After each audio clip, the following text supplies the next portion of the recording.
వినిపిస్తాను. రోమీయులకు రాసిన పత్రిక 8వ అధ్యాయం 28వ వచనం. దేవుని ప్రేమించు వారికి ఇది బాగా కండిషన్.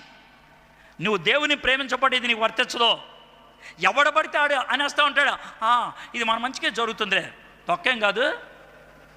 చాలా కండిషన్ క్లియర్గా పెట్టాడు ఇక్కడ, చాలా క్లియర్ కండిషన్. దేవుణ్ణి ప్రేమించు వారికి అనగా ఆయన సంకల్పము చొప్పున పిలువబడిన వారికి 2 కండిషన్స్. ఆయన సంకల్పం చొప్పున పిలువబడిన వారికి మేలు కలుగుటకై సమస్తమును సమకూడి జరుగుచున్నవని ఎరుగు.